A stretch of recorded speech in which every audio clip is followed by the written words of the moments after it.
Alright, I want to get started on this. I've got two videos that I want to put up. But I got to put this one up first because I've already got it recorded, and I want to be able to put those other two up. It's about North Carolina. Alright, so let's get started on this. Let's see what we can do about getting it done.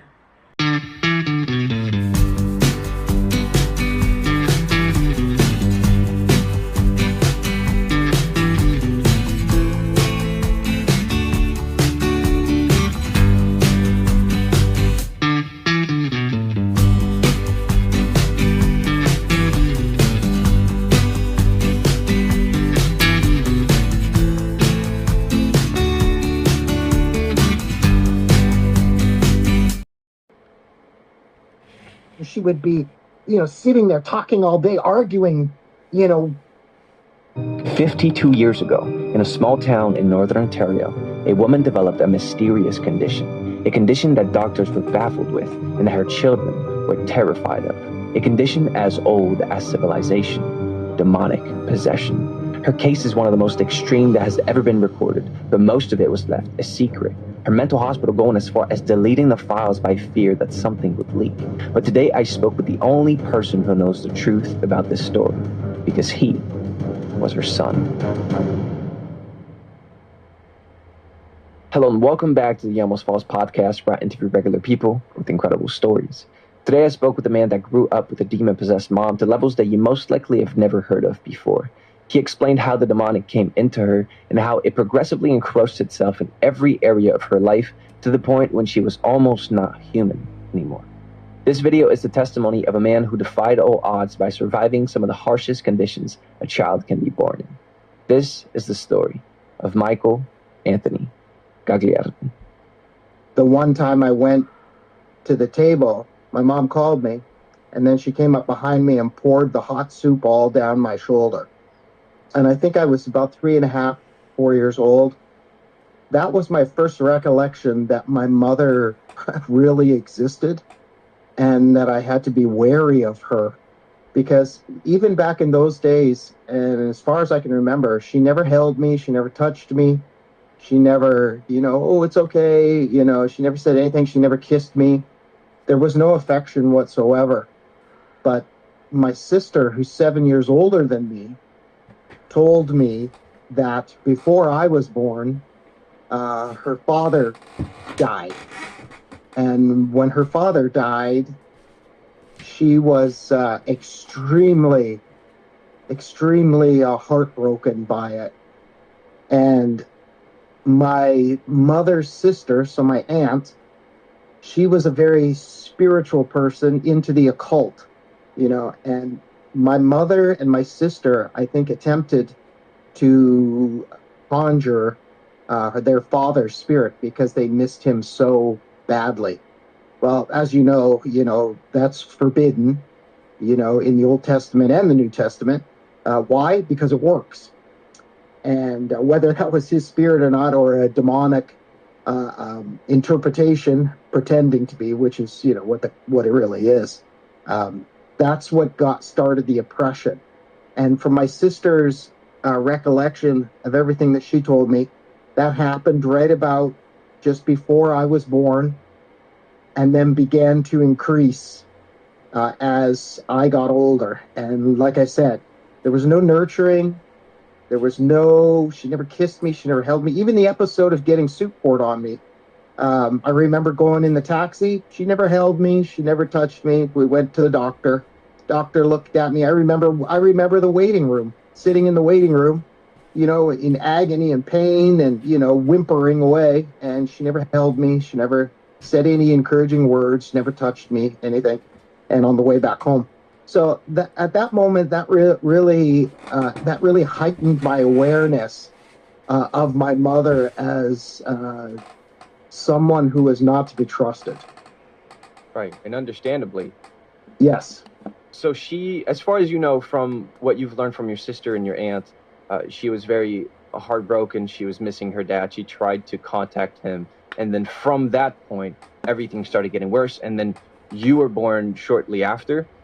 Yes. And that there was no love. So at the point that you were born, she was already kind of losing track of reality, or close to it. But I think it got even worse when you got into kindergarten. So can you try to walk us through what your childhood looked like around these years? Yes. Everything that I just said happened in Etobicoke and Mississauga in Toronto, which are boroughs of Toronto. Like you've got Queens and you've got the Bronx. We have boroughs too. When we moved to Meaford, that was a turning point. We moved 120 miles away from all of my family, all of my dad's family, to this little tiny isolated town in northern Ontario, Canada. For what reason, I'm really not sure. I'm not sure if there was a family fallout or something. I'm sure there was, because they never came to visit us from that day on. So what began after that, now we're isolated in this tiny house. Well, it wasn't really a tiny house, but we're isolated in this tiny town, and we're way up north. And as the years progress, my mother is beginning to get worse. She's very aloof. She begins talking to herself. That was the really first thing. The first thing she started saying was that she began complaining to us that she was hearing voices. That was the number one thing. She was hearing voices. There was scratching in the walls, thumping, knocking, certain things like that. She said that she was seeing little people, which is an interesting thing in Canada, but that seemed to progress, and she began to lose more and more of herself. And by the time I was 6 and 7 and 8 years old, she was pretty much in another world. She was talking to herself all the time, basically unaware that my sister and I were even there. My dad was off working 5 days a week, 6 days a week. I'm back down in Toronto, where we just moved away from. So he would go down there to Toronto, work there, and it would just be us three in the house. So this began to get worse. And probably by the time I was, 9 or 10 years old, it went up a notch. Okay, but before we get there, I want to make sure to tie it to something that happened before, because there's so much that happened, and it's kind of hard to condense everything. But from my understanding, around the age of 7, which is what we were talking about, you were pretty much left on your own for almost everything. Yes. As a 7-year-old, you said your mom wasn't even aware that you and your sister existed. How were you able to take care of yourself, to eat, all that kind of stuff? Well, I don't know how my sister did it. Well, we did have some food in the house. It wasn't very much. My dad fished when he had time off, and, he hunted. So we had stuff in the freezer like that. But as far as going to the grocery store, maybe once every 2-3 months, my dad never went to the grocery store. So I began a life of, trying to invite myself to other friends' house for a meal. And if those friends knew that, they go, "Oh, okay, now I get that." So I did a lot of that. And in the summertime, there was someone in our community there, because our backyards were all attached together. No one had fences back then. And there was one house in particular that had a massive garden, probably half an acre, filled with everything. And I used to go back there, just during the summertime, go back there to the garden, pick out actually heads of lettuce and carrots and stuff, and wash them off in the creek that was right beside my neighbor's house. Wash them in the creek and eat them. And, I lived in a place where it's called the Niagara Escarpment in northern Canada. And in the summer and the fall, we have tons of edible things all around. There's wild grapes and cherries and pears and apple trees galore. But most of my meals were either at friends' houses, and then whatever I could get anywhere else, usually off trees. That's insane to me, to think that a 7-year-old would have to scavenge and get food like that. But if you were going to other people's gardens, if your mom was that kind of already completely losing track of what reality is. Were the neighbors ever suspecting of anything? Did they know that you were getting food in the garden? Did you get in trouble? How did that work? Yes, in fact, the one big, huge garden that I just told you of was owned by a man named Herbie, and he was a very elderly man. He was in his 90s, and he walked with a cane, and I just stole out of his garden, and he'd be shaking his cane at me. He'd come out the back door and he'd be yelling at me. He had no teeth, so I never knew what he said. But I stole vegetables knowing that he couldn't catch me. It was kind of, a cat and mouse game, but he wasn't much of a cat. And in the wintertime, I actually stole lunches and stuff from school, from other kids' lunch bags, because in Canada we had a coat closet, for winter time. You take your boots off, and up on the top shelf would be where everybody put their lunches.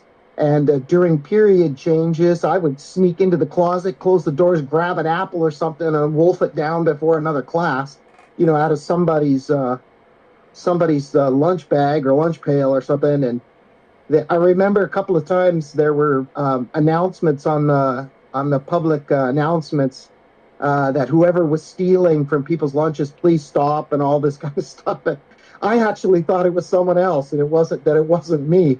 But later on, after hearing it so many times, I'm like, oh my gosh, they mean me. Because I really didn't think I was stealing. I thought I was just kind of, existing.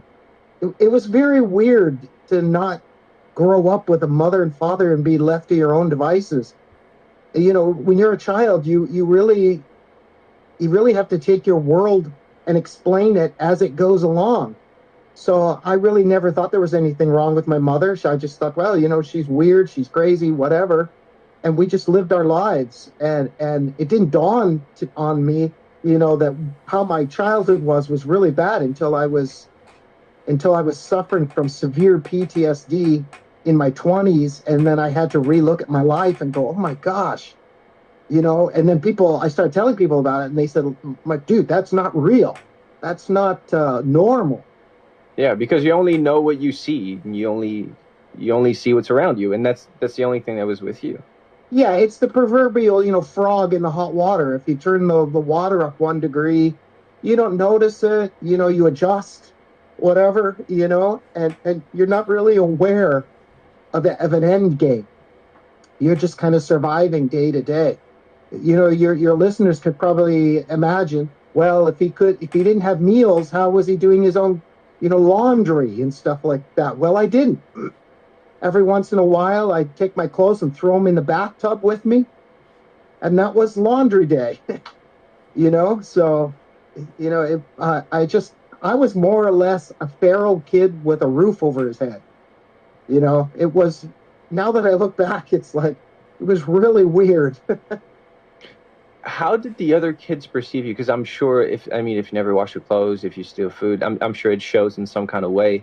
How was that for you in school?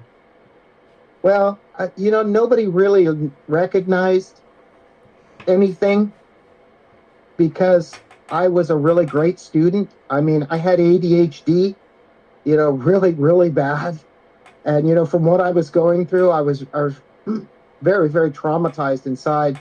But the way I looked at, going to school was that I had to be the best at everything. I was getting no attention at home. So that means I had some sort of value issue. And so I started overcompensating at school. So I was the best at everything. I won every competition. I got straight A's. And you would think it would be the opposite, that someone who had, a deterioration of life, would be doing poorly. But I looked at it the opposite way. I wasn't hiding anything. I wasn't covering anything. But I was just being over-exemplary in everything and being the best I could at everything.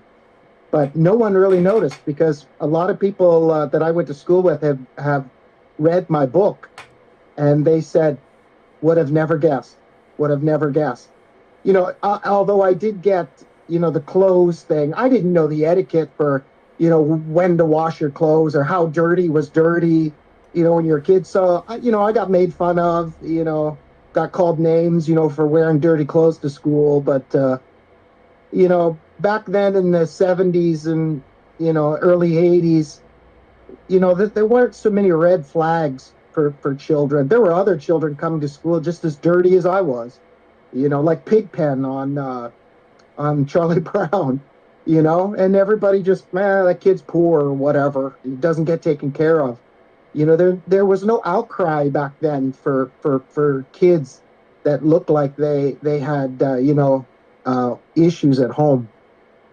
Yeah, you mentioned something, and you said that you didn't realize that it was not normal, but also there's a part of you that understood that something was clearly wrong with your mom. And I think we haven't really talked about that, and we're going to get into it, very much, but I don't know when you started doing that, but every night you were petrified of your mom.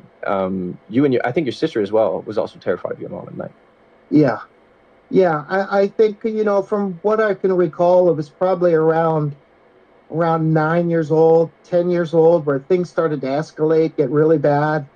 I never saw my sister, even though I grew up with her. She lived in her room down the hallway with a padlock on the inside of her door, and barely ever saw her.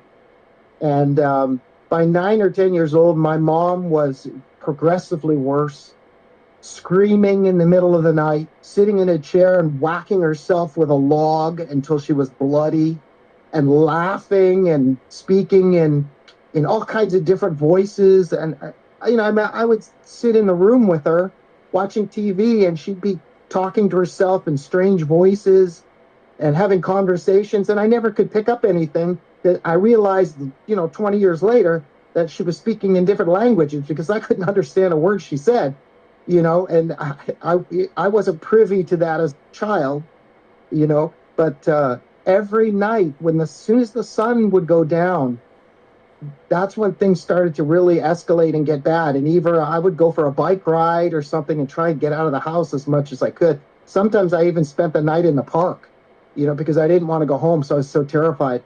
But I would go home, I'd go to my room, my dresser where I kept my clothes. I filled all the drawers with bricks. So I had like some, I don't know, 20 bricks or so. And I would push the cabinet up against the armoire. It was kind of like push it up against the door. And then I slept in the same position, in a fetal position with a hockey stick, and I waited because every night, sometime around 2, 3 o'clock, 3:30 in the morning, my mother would come and then rattle the door and try and get in. And when she couldn't, she'd go screaming down the hall. And I remember one night in particular, I was curious and I looked. She rattled the door. Once she did that, I knew that when she found she couldn't open the door, she'd start walking away. And by this time, she was obese. And how she was so seriously obese, I don't know, because we had no food, but she was obese. And I remember one night that I waited by the door, and she rattled the door, and as soon as she started to walk away, I pushed back the armoire, and I looked. I creaked the door open, and I looked down the hall, and she'd be screaming her head off and whacking herself in the head with a winter boot, and then go back in her room, slam the door. So this was a nightly thing that I can't even remember when it stopped. I think it only stopped when my mother actually tried to kill one of us, and then was taken away to an insane asylum in a straitjacket.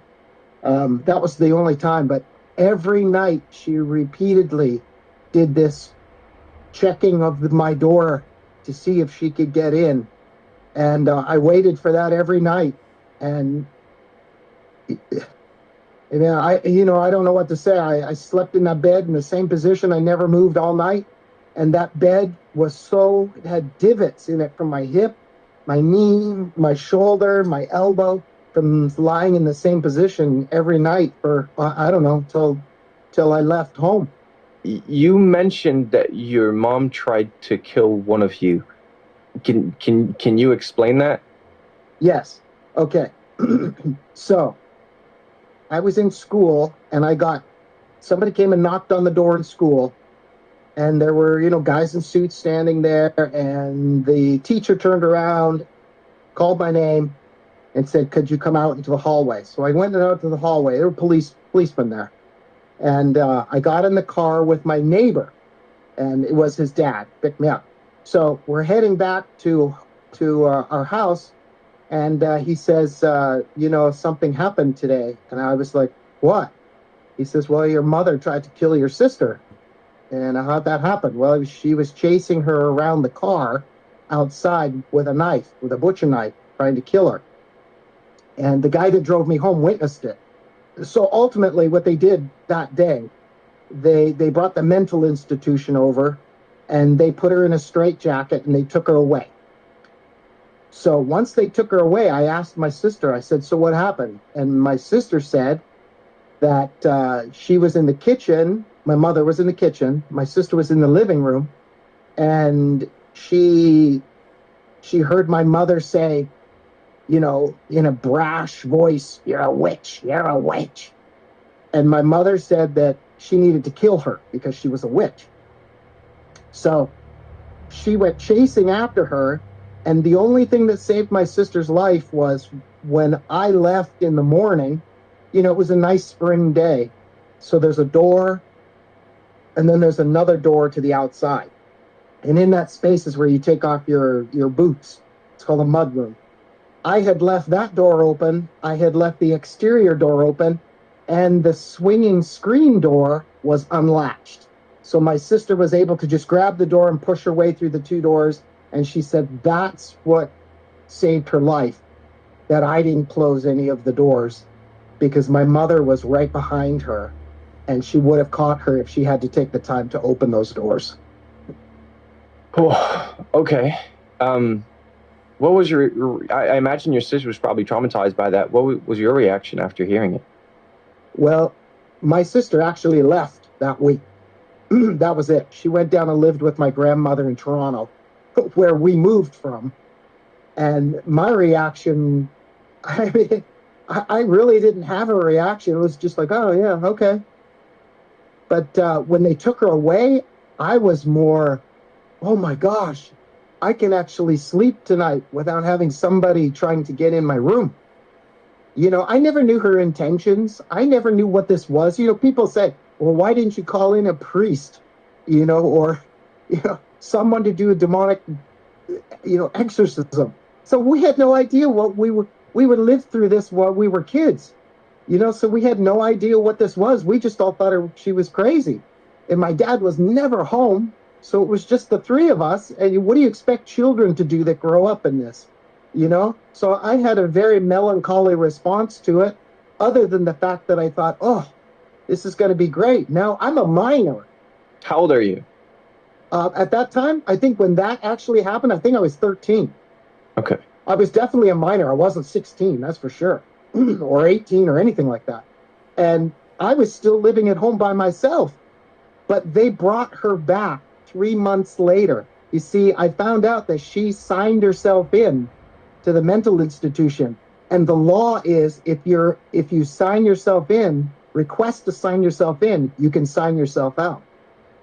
So, she was a very intelligent woman for being the way she was, because 3 months later, after trying to commit murder of her children, at least one of them, she was allowed back in the house. So 3 months later, she came back to the house, which was shocking. I thought that was shocking. Yeah. I mean, it is shocking to me to hear that they would let her go back to the house in the first place. No trial, no anything, because she had signed herself in. I don't really know how this works. This was also a long time ago, so I'm not sure. But also, when she came back into the house, it got even worse.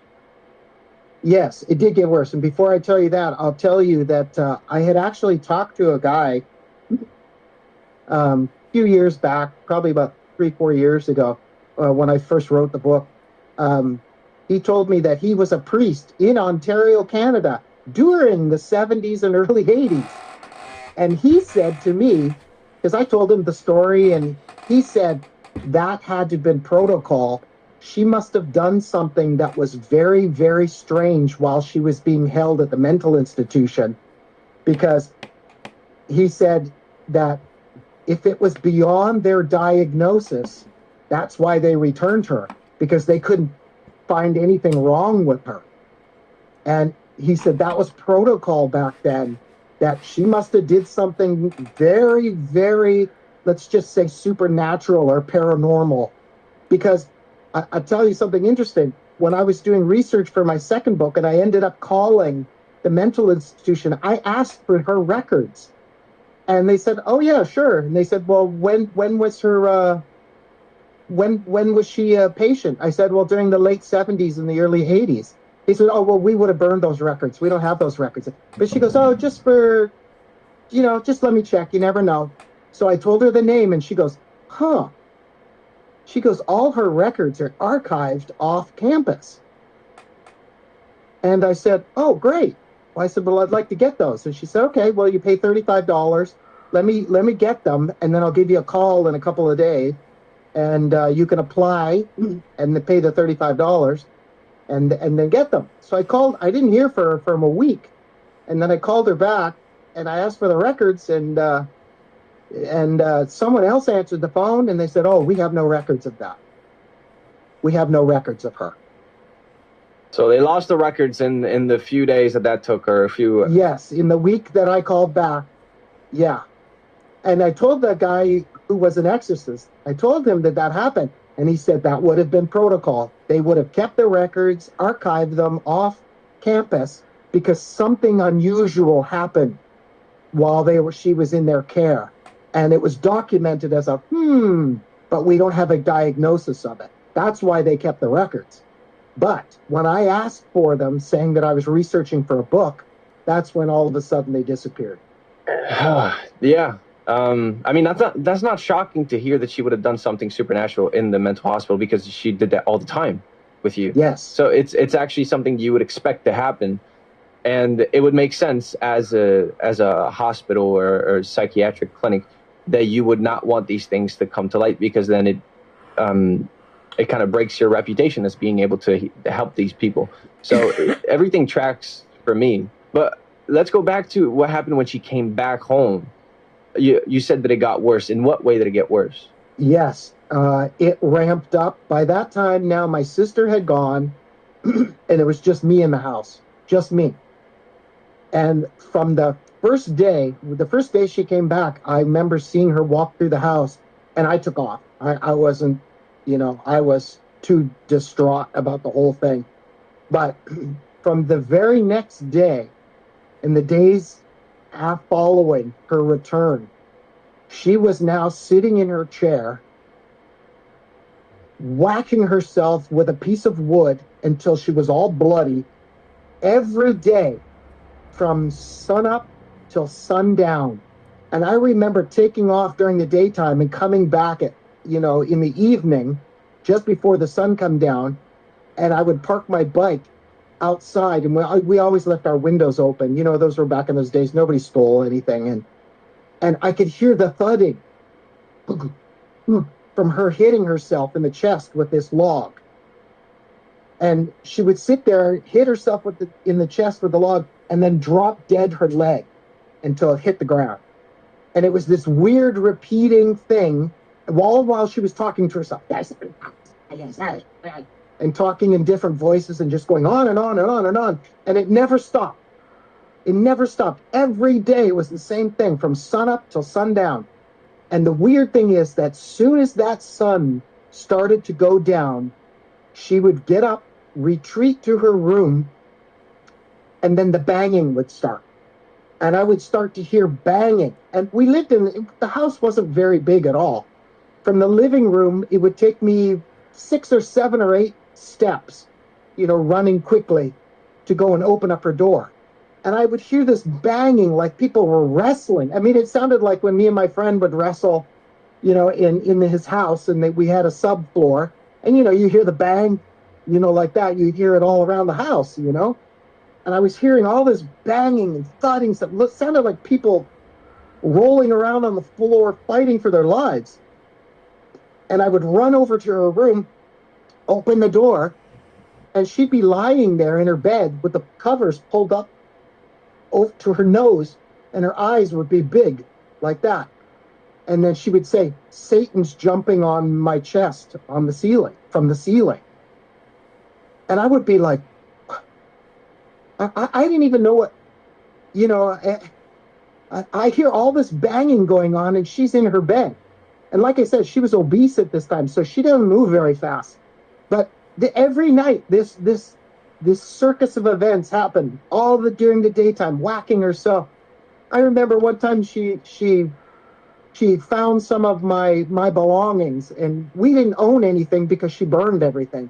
She stuffed all my belongings into the fireplace until the whole thing in the chimney lit on fire and everything. And a neighbor called the fire department. The fire department came. They came right into the house and started taking apart the fireplace while she was sitting there whacking herself with the thing. I mean, literally 3 feet away. And I was standing there watching the whole thing.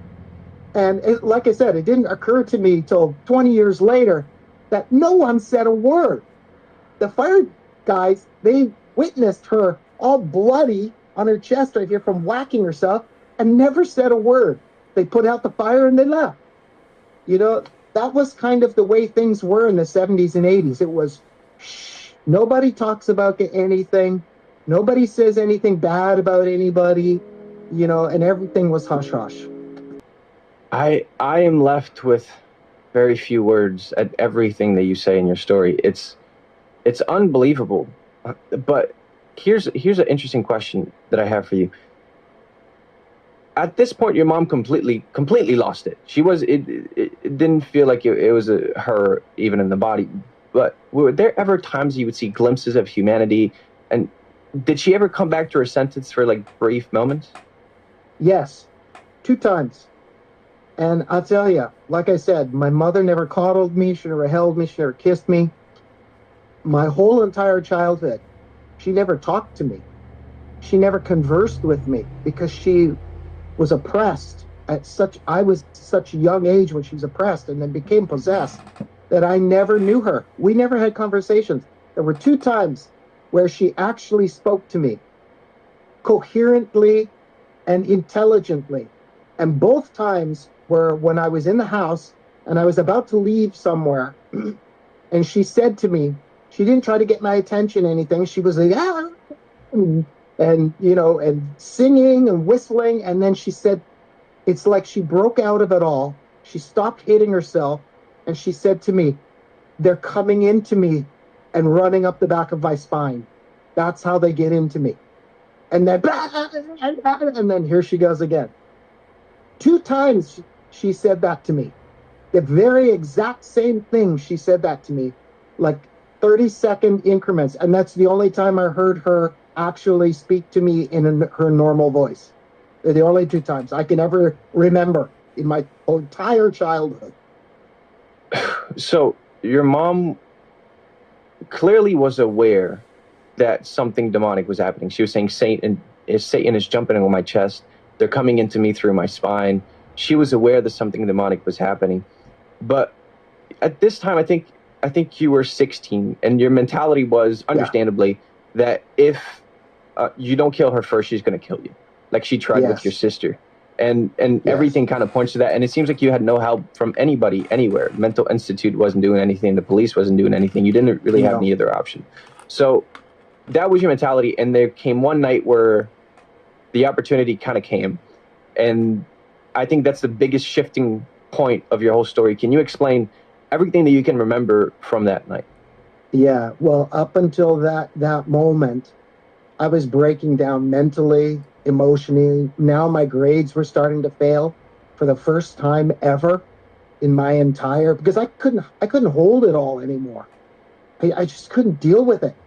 I mean, I was being broken down on every level, mentally, emotionally. You know, I mean, I didn't feel like a person.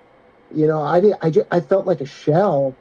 And, you know, it got so bad that, you know, my father couldn't leave food in the house at all because she was ravenously eating everything up. So he put a chain on the freezer downstairs. And one afternoon, this was in the summertime, I was coming home, you know, with my bike, and we have, you know, the freezer was downstairs in the basement, and there's two ways to get into the basement. One, you can come from the outside, you go downstairs, you open the door, and you're in the basement. And then while you're in the basement, you can go up another set of stairs that leads to that mud room that I had explained before, and then you go into the living room. That's the in-house entrance. So I came home one day, and I was headed down to the basement for whatever reason, probably to chop wood or whatever. And I see my mother. She's bending over and she's got a hacksaw and she's trying to hack a chain off the freezer. And the first thing I said to her, it was the only thing I could think of, was I just yelled out, "Hey!" And she was all bent over and she just cocked her head and she looked at me and she snarled. And her hair, because this woman didn't take care of herself, as you can imagine. She stunk like hell. Her hair was all overgrown. Her bangs were like down to here. All of her teeth were all broken and serrated so bad that her tongue, she would wag her tongue at me from time to time, go like this at me. And all her tongue was serrated and bleeding all on the sides of the edge from all her broken teeth. All her teeth were all broken and chipped, the front ones everywhere. So she turned around, she snarled at me, and she dropped the hacksaw and then went running upstairs. And I went to chase her upstairs because, like you mentioned, this was it for me. I can't deal with this anymore. I'm going to have a breakdown. And I didn't even know what a breakdown or anything was that. All I knew is that it had to be her or me. Somebody was going to get killed sooner or later. And she ran up the stairs, and I chased her up the stairs. And at this point, I'm like 16. I'm like 5'10". I weigh like 125 pounds, 130 pounds. I'm nimble, I'm fast and quick. She beat me upstairs. She ran into her room. She slammed the door so hard that all the windows in the house were reverberating like that. I could hear the front windows pulsating. I thought they were going to explode. And I went to open her door. She was pressing up against the door. The door was bowing, and I could hear it cracking.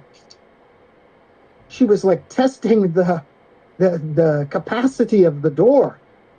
And I thought to myself, well, if she's pressing on the door, she must be, with her back against the door, pushing with her feet, because that's the stance of power. You wouldn't stand in front of it and go like that because you'd get pushed back. So I'm thinking, okay, I'm going to open this door, and I'm just sitting there waiting when I can hear her breathing. She's like, and kind of like breathing, snarling, gnarling. I mean, this isn't my mother. This isn't my mother. And I'm waiting for a minute, and then I hear the cracks kind of go as she releases the pressure off the door. And I rub my hands together. I remember that so vividly because I was sweating. I rubbed my hands together, and I went to open the door, and the doorknob was turning. So I turned it, and I whipped it open real quick. And immediately, our eyes met. We must have been maybe 3 feet away from each other. And they were just pools of black. They were pools of... My mother had hazel eyes, or basically green eyes. They were more on the green side than the brown side. So they really stood out, So when you looked at my mother, you could see, wow, you got really nice eyes. And I saw nothing. All I saw was the glint of the reflection of light on her eyes. They were just black balls. And, I've read stuff that people have seen that kind of stuff, and it sounds so stupid and so cliche, but I don't know how else to explain it. There was no pupil. There was no iris. There was no white. It was all black. And at that moment, she had a handful of pennies she had in her hand, and she whipped the pennies at my face, and I turned around, and I began running. She ran after me. I was just bolted. I went around the corner. I opened the door and I ran outside, and I ran out onto the street. And then I could hear slam. She slammed her bedroom door again. She went into her bedroom, slammed her door, and all the windows again went boom, boom, boom. And I could see this from the driveway. I was looking at the front window thinking, oh my gosh, that thing's going to just pulsate like a speaker and just snap and just bust straight out. Anyway, I was trying to process what I saw in the driveway. And I couldn't even say my name. I was trying to say a word. I was like, you know that's real deep trauma when you can't get a hold of your speech and you can't control your own body. You know, you know that's really deep. That's a fear. That's a deep fear. But when I was standing out there, I realized that my dad was in town. I think it was on a Saturday, so he had to have been in town. And I